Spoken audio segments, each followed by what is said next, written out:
په ظلم او جبر جوړه شوې برجوره ستره کلا چې زړه بوږنونکې کیسې یې ان د دې کلي تر سپینګیرو رسېدلي. غني کلا په اغلب ګمان د امیر عبدالرحمن خان په وخت کې د غني خان په نوم یو جابر حاکم جوړه کړې ده.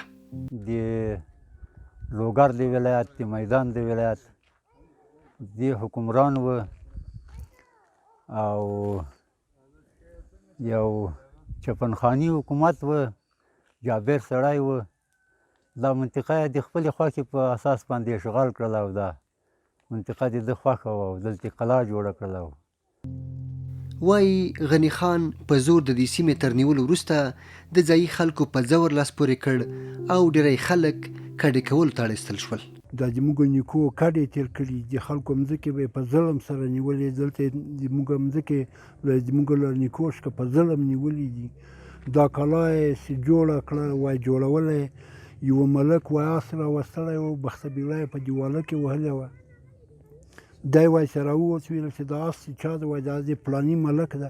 وایي مزدور باندې امر کړی و چې بس راوله دی آس باندې سهار تر بېګا پورې خټې پخې کړې وې او ملک بېچاره دغسې ولاړ و. او دغه وخت کې به څوک چې مشهوره سه یا به چې مثلا چا توان او طاقت پیدا کړ، د هغه په مقابل کې به څوک درېدی نه سوی. نو د هغه چې کومه چې نقشه زړه وه په دې منطقه کې تطبیق کړه. اول نه دا کلا جوړه کړه او کلا کې به د خلکو له ګفتیش که چې چا کار نه سوی کولی، حتی تر دې پورې چې په دیواله کې به یې کېښوده او د منطقې خلکو نه به یې په زور باندې اوښان مثلا آسونه خره دا ورستل، خلک پراته بېګار به او دلته به یې کار کوه په دې ځای کې په دې منطقه کې. او زموږ د پلرو یا د نیکو د ګفتې په اساس باندې زموږ پلار یا نیکه ګلکار و او په هغه داسې موږ ته وویل شول دلته موږ مځکه درلودله چې په دې باندې 14 کاله په دغه کلا کې جبري کار کړی ده، جبري بې لایوس. وایي غني خان په دې بسنه ونه کړه او د خپلې حکمرانۍ سیمې ته یې د ولایت د مرکز د لیک تابیا ونیوله، خو وس یې ونه رسېده. د ظاهر خان څوک هتان ټاکلي هغه راغلي په دې ډاب باندې ګرځېدلي. نو قصد یې و چې مثلا دا ځای یو داسې ځای دی چې مثلا دا کېدای شي مرکزیت وي، مثلا جلیز ولسوالي، نرخ ولسوالي، پورته د وردګو ساحه مثلا که نه دا ټول دا ځای مرکزیت وي. خو کله چې ولیدی چې په دې ځای کې اوبه نه وې او د ځای خلکو هم عریض وه، عریضه یې وکړه چې مثلا دې سره خو مثلا د عسکر راځي مونږ لږ اوبه لرو، دا خو د چیني اوبه دي، د رود اوبه نه دي، نو دا اوبه له مونږ نه بیایي، نو دا ظلم د موږ سره د موږ حق ده.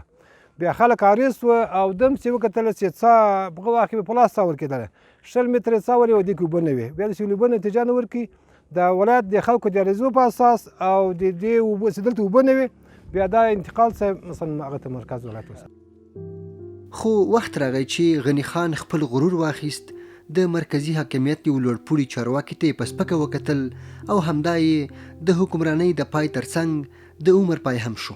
او د هغه وخت پاچا چې هر څوک حاکم و بیا چې د ظلم او استبداد یې ولیده بیا دا یې اعدام کړ چې اوس هم د دراني نه پاس خواته په دې ځای کې قبر شته. غني خان په خپله سزا ورسید، ځمکه او نیول شوی جایداد یې سرکاري اعلان شو، خو خلک د دې کلا له ضرره په امان نه شول، ځکه کلونه وروسته د غني خان ځای کورنیو تنظیمونو ونیو او کلا په یو پوځي مرکز بدله شوه.